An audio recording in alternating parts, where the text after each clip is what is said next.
Que la grâce du Seigneur Jésus-Christ, l'amour de Dieu et la communion du Saint-Esprit soient avec vous tous. Amen. Veuillez vous asseoir. Le texte est un peu long ce matin, donc c'est pour cela que je vous demande de vous asseoir. Nous allons lire Galates chapitre 3, les versets 1 à 25. Nous venons de lire 15 à 25. Je vais ajouter les premiers versets aussi. Galates sans intelligence, qui vous a fasciné, vous aux yeux de qui Jésus-Christ a été décrit comme crucifié? Voici seulement ce que je veux apprendre de vous. Est-ce en pratiquant les œuvres de la loi que vous avez reçu l'Esprit, ou en écoutant l'Évangile avec foi? Manquez-vous à ce point de bon sens? Après avoir commencé par l'Esprit, voulez-vous maintenant finir par vos propres forces? Avez-vous tant souffert pour rien? Si du moins c'était pour rien. Celui qui vous accorde l'Esprit et qui accomplit des miracles parmi vous, le fait-il donc parce que vous pratiquez les œuvres de la loi ou parce que vous écoutez avec foi? Tout comme Abraham eut confiance en Dieu et que cela lui fut compté comme justice. Reconnaissez donc que ce sont ceux qui ont la foi, qui sont les fils d'Abraham. Or, l'Écriture prévoyait que Dieu considérait les non-juifs comme justes sur la base de la foi. Et elle a d'avance annoncé cette bonne nouvelle à Abraham. Toutes les nations seront bénies en toi. Ainsi, ceux qui croient sont bénis avec Abraham, le croyant. En effet, tous ceux qui dépendent des œuvres de la loi sont sous la malédiction, car il est écrit: maudit soit tout homme qui ne reste pas fidèle à tout ce qui est écrit dans le livre de la loi pour le mettre en pratique. De plus, il est évident que personne n'est déclaré juste devant Dieu dans le cadre de la loi, puisqu'il est dit: le juste vivra par la foi. Or, la loi ne s'appuie pas sur la foi. Elle dit au contraire: l'homme qui mettra ses règles en pratique vivra par elles. Christ nous a rachetés de la malédiction de la loi en devenant malédiction pour nous, puisqu'il est écrit: tout homme pendu au bois est maudit. C'est ainsi qu'en Jésus-Christ, la bénédiction d'Abraham touche aussi les non-juifs et que nous recevons par la foi l'Esprit qui avait été promis. Frères et sœurs, je parle ici selon les règles humaines. Quand un testament est établi par un homme, personne ne peut l'annuler ni lui ajouter quelque chose. Or, les promesses ont été faites à Abraham et à sa descendance. Il n'est pas dit « et aux descendances » comme s'il s'agissait de plusieurs, mais c'est d'une seule qu'il s'agit, à ta descendance, c'est-à-dire à Christ. Voici ce que je veux dire. Un testament que Dieu a établi, la loi survenue 430 ans plus tard, ne peut l'annuler et rendre ainsi la promesse sans effet. En effet, si l'héritage venait de la loi, il ne viendrait plus de la promesse. Or, c'est par une promesse que Dieu a accordé sa grâce à Abraham. Pourquoi donc la loi? Elle a été ajoutée ensuite à cause des transgressions, jusqu'à ce que vienne la descendance à qui la promesse avait été faite. Elle a été promulguée par des anges, au moyen d'un médiateur. Un médiateur n'intervient pas quand il y a un seul parti. Or là, Dieu est seul. La loi était donc contre les promesses de Dieu? Certainement pas. Si une loi qui puisse procurer la vie avait été donnée, la justice viendrait réellement de la loi. Mais l'Écriture a déclaré le monde entier prisonnier du péché, afin que ce qui avait été promis soit accordé par la foi en Jésus-Christ à ceux qui croient. Avant que la foi vienne, nous étions prisonniers sous la garde de la loi, en vue de la foi qui devait être révélée. Ainsi, la loi a été le guide chargé de nous conduire à Christ, afin que nous soyons déclarés justes sur la base de la foi. Depuis que la foi est venue, nous ne sommes plus soumis à ce guide.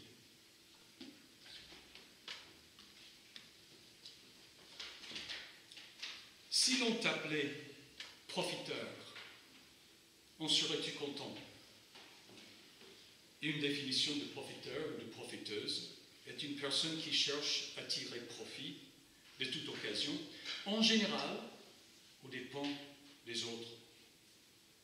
C'est bon de savoir profiter des opportunités qui se présentent, mais le faire aux dépens des autres, ça laisse à désirer. Normalement, nous nous attendons à ce que chaque personne fasse sa part du travail, qu'elle paie sa part. Et normalement, nous voulons agir comme ça, être des payeurs, pour ainsi dire. C'est un point d'honneur que de mériter ce que nous recevons et ce que nous gagnons dans la vie. En général, donc, être profiteur est mauvais et être payeur est bon. Sauf dans notre relation avec Dieu. Là, les valeurs sont à l'inverse. Être profiteur spirituel est bon. Être payeur spirituel est mauvais. C'est parce que Dieu nous offre le salut. Il ne veut pas que nous fassions notre part du travail ou que nous payions notre part. En ce qui concerne notre salut, Dieu veut que nous recevions la grâce qu'il nous offre en Christ et que nous suivions le guide de son esprit. Ce n'est pas vivre aux dépens de Christ, mais grâce à Christ. Dieu veut que nous profitions de sa grâce jusqu'au bout. La grande question que l'apôtre Paul traite aujourd'hui, dans ce que nous venons de lire, est celle-ci. Comment maintenir notre relation avec Dieu? Comment demeurer dans ses bonnes grâces? Dans ce chapitre, Paul rappelle quelques bénédictions que Dieu nous a accordées par la foi en Christ. Le statut de juste et d'enfant de Dieu, le Saint-Esprit, l'héritage de la vie éternelle. Comment avons-nous obtenu ces bénédictions? Par la foi en Christ. Et comment les retenons-nous? Par la foi en Christ. C'est-à-dire, tout comme nous n'avons pas payé ni travaillé pour acquérir la faveur de Dieu, lorsque nous avons été appelés à la foi en Christ, de même, nous ne pouvons pas payer ni travailler pour les retenir. Dans notre relation avec Dieu, nous ne serons jamais des personnes qui faisons notre part du travail, qui paient notre part. Nous serons toujours des profiteurs spirituels, unis à Christ par la foi. Mais attendez un instant.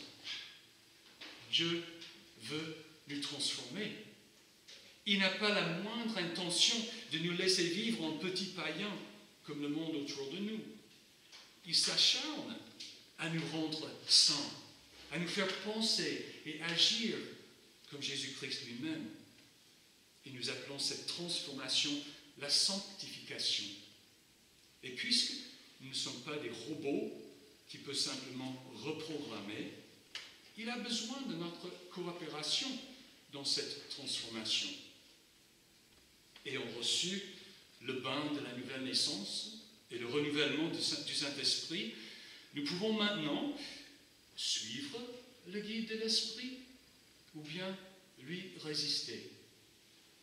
Si je résiste à l'Esprit de Christ, je perdrai ma foi et ainsi mon salut. Par contre, si je coopère avec lui et progresse dans la sainteté, je garderai ma foi et ainsi mon salut. Cette coopération n'implique-t-elle pas que je dois, de quelque façon, payer ma part au lieu d'être un profiteur jusqu'au bout? Par la foi en Christ, j'ai démarré dans le bon chemin, mais maintenant, n'est-ce pas à moi d'achever ce voyage au ciel? N'est-ce pas là la raison pour laquelle certaines personnes sont sauvées et d'autres sont perdues? Voilà la question. Certains chrétiens dans la Galatie enseignaient aux nouveaux croyants qu'après avoir cru en Jésus et après avoir été baptisés en son nom, ils devaient assumer toutes les responsabilités de la loi de Moïse. Ils voulaient leur imposer la loi de Moïse comme certains musulmans voudraient aujourd'hui imposer la loi charia. Alors, seulement, Ces nouveaux convertis pourraient-ils demeurer dans l'Église et atteindre la vie éternelle? Paul y a réagi avec passion. Galates sans intelligence. Qui vous a fasciné, vous, aux yeux de qui Jésus-Christ a été décrit comme crucifié? Voici seulement ce que je veux apprendre de vous. Est-ce en pratiquant les œuvres de la loi que vous avez reçu l'Esprit, ou en écoutant l'Évangile avec foi? Manquez-vous à ce point de bon sens? Après avoir commencé par l'Esprit, voulez-vous maintenant finir par vos propres forces? Avez-vous tant souffert pour rien, si du moins c'était pour rien? Celui qui vous accorde l'Esprit et qui accomplit des miracles parmi vous, le fait-il donc parce que vous pratiquez les œuvres de la loi, ou parce que vous écoutez avec foi? Le témoignage unanime du Nouveau Testament est que quand une personne met sa confiance en Christ et est baptisée en son nom, elle reçoit le pardon de tous ses péchés et le don du Saint-Esprit. C'est une grâce. Nous ne payons pas. Par exemple, le jour de la Pentecôte, Pierre a inculpé les hommes de Jérusalem du meurtre de Jésus. Puis, sans tarder, il les a appelés au repentir et au baptême. Ainsi, eux, les meurtriers de Jésus, seraient pardonnés et recevraient le Saint-Esprit. Toute pensée quelconque de mérite de leur part était catégoriquement exclue. Ils n'étaient dans aucun sens des payeurs, des hommes qui avaient fait leur part du travail, qui avaient payé leur part. Au contraire, ils étaient des débiteurs. Ils ne pouvaient que croire l'Évangile qu'annonçait Pierre et profiter du don de Dieu. C'était aussi le cas des Galates, et c'est le nôtre. À part Jésus lui-même, personne n'a jamais été payeur. Nous sommes tous débiteurs, puis des profiteurs, dépendants par la foi de la grâce de Dieu. Tout commence comme ça. Mais la grande question est, est-ce que tu continues et finis comme ça? Quelle est la réponse de Paul? Après avoir commencé par l'Esprit, voulez-vous maintenant finir par vos propres forces? Celui qui vous accorde l'Esprit et qui accomplit des miracles parmi vous, le fait-il donc parce que vous pratiquez les œuvres de la loi ou parce que vous écoutez avec foi?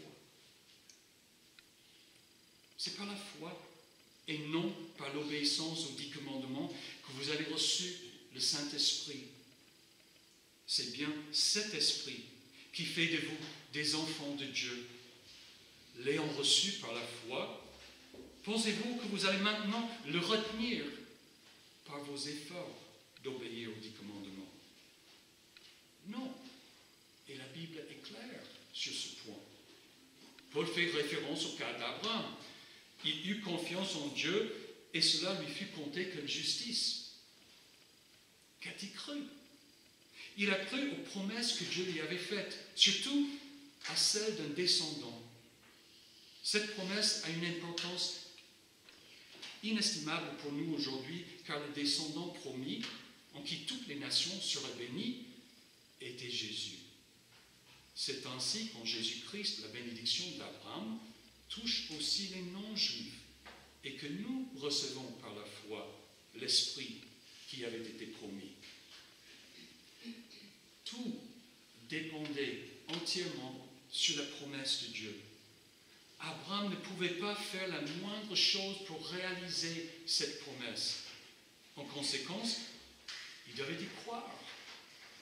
Moïse a donné les 10 commandements 430 ans plus tard. Manifestement, Abraham n'a pas pu mériter la promesse de Dieu parce qu'il aurait respecté cette loi. Qui plus est, la loi de Moïse avait une autre fonction. Elle ne changeait en rien les promesses faites à Abraham. L'héritage de la vie éternelle, la venue du Christ et de l'Esprit n'ont jamais été associés ni liés aux 10 commandements. La loi ne pouvait pas accorder ces bénédictions. Elles étaient et sont toujours accordées uniquement par la foi en Christ. C'est pourquoi Paul dit, manquez-vous à ce point de bon sens? Après avoir commencé par l'esprit, voulez-vous maintenant finir par vos propres forces? Du coup, si nous voulons retenir le salut qui nous a été accordé à notre baptême, nous devons garder une entière confiance en Christ. Pourquoi donc la loi? Elle a été ajoutée ensuite à cause des transgressions, jusqu'à ce que vienne la descendance à qui la promesse avait été faite. Paul a anticipé notre question. Dieu a ajouté la loi à cause des transgressions, c'est-à-dire toutes les prescriptions de la loi de Moïse, les 10 commandements pour être simple, avaient pour but de régler notre conduite et de nous faire prendre conscience de notre péché afin que nous mettions notre confiance en Christ. La loi relève tous nos défauts. Elle est comme l'ultime scanner IRM. Elle dépiste non seulement tous les défauts de toutes nos cellules, chaque bouton, verrue et ride, mais aussi elle montre sur l'écran les sentiments et les pensées du cœur. Rien ne s'échappe à sa vue. Tout s'est dévoilé. Mais, et c'est un grand mais, Dieu n'a pas donné la loi pour que l'homme gagne sa faveur par l'obéissance. Il a donné pour nous tourner vers Jésus. En effet, l'Écriture a déclaré le monde entier prisonnier du péché, afin que ce qui avait été promis soit accordé par la foi en Jésus-Christ à ceux qui croient. La loi, n'importe quelle loi, ne peut jamais nous délivrer du pouvoir du péché et de ses conséquences dévastatrices. Quelle loi, en effet, aujourd'hui, nous protège de tous les maux qui nous sont racontés quotidiennement au journal? Nos tribunaux et nos prisons sont remplis des personnes qui ont battu, violé, tué, qui ont triché, volé et détourné des fonds, sans compter les casseurs et les terroristes, au lieu de travail, à l'école, à la maison. Nous trichons et nous nous insultons les uns les autres. Toutes ces paroles et ces actes sont contre la loi. Nous le savons, mais nous les faisons quand même. La loi relève tous ces péchés, mais ne peut en rien lui donner la force de briser le pouvoir du péché en nous. C'est l'Esprit qui nous donne le pouvoir de briser l'emprise du péché. L'Esprit de Christ nous transforme et nous donne et le vouloir et le pouvoir de faire le bien et d'éviter le mal. Nous aurons plus à dire à ce sujet quand nous serons au chapitre 5 de la lettre aux Galates. Pour l'instant, le point à comprendre est que Dieu nous accorde son esprit par la foi. En fait, si quelqu'un cherche à recevoir l'esprit autrement, il attire sur lui une malédiction. Paul dit, en effet, tous ceux qui dépendent des œuvres de la loi sont sous la malédiction, car il est écrit, maudit soit tout homme qui ne reste pas fidèle à tout ce qui est écrit dans le livre de la loi pour le mettre en pratique. Et la bonne nouvelle est que Christ nous a rachetés de la malédiction de la loi, en devenant malédiction pour nous. C'est ainsi qu'en Jésus-Christ, la bénédiction d'Abraham touche aussi les non-juifs, et que nous recevons par la foi l'Esprit qui avait été promis. C'est pourquoi Paul dit, manquez-vous à ce point de bon sens? Après avoir commencé par l'Esprit, voulez-vous maintenant finir par vos propres forces? Jésus a porté le fardeau de nos péchés sur la croix. Et depuis ce moment, il nous conduit par son esprit jusqu'à la vie éternelle. La puissance de vivre en peuple de Dieu vient de son esprit. Il crée en nous le désir d'accomplir la volonté de Dieu et nous en donne la force. Nous ne faisons pas notre part du travail. Nous recevons tout comme des profiteurs. Puisque notre progression dans la sainteté est due à la puissance de l'Esprit, nous devons nous concentrer sur l'Esprit et non sur la loi. En effet, la loi a été le guide chargé de nous conduire à Christ, afin que nous soyons déclarés justes sur la base de la foi. Depuis que la foi est venue, nous ne sommes plus soumis à ce guide. Et comment l'Esprit nous conduit-il? Comment pouvons-nous reconnaître son guide? En écoutant la parole de Jésus. Jésus nous a dit, quand le défenseur sera venu, l'Esprit de la vérité, il vous conduira dans toute la vérité. Il révélera ma gloire parce qu'il prendra de ce qui est à moi et il vous l'annoncera. Paul a appuyé sur la même vérité. Ainsi, la foi vient de ce qu'on entend, et ce qu'on entend vient de la parole de Christ. Bref, Christ lui-même nous parle à travers la Bible, y compris les livres de Moïse. Nous étudions la Bible non pas pour découvrir comment payer notre part, mais pour entendre la voix de l'Esprit de Christ nous dire « Voici le chemin, suis-moi ». Voilà, mes frères et sœurs, l'Évangile, le dessein de Dieu pour notre salut. Nous pouvons compter sur Jésus et sur son Esprit jusqu'au bout. Nous sommes libérés de l'obligation d'accomplir les 10 commandements. Et c'est l'Esprit de Christ qui nous conduit selon la volonté de Dieu.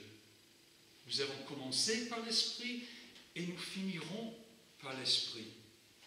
Nous sommes des profiteurs spirituels jusqu'au bout. Amen. Maintenant que la paix de Dieu, qui dépasse tout ce que l'on peut comprendre, garde votre cœur et vos pensées en Jésus-Christ pour la vie éternelle. Amen.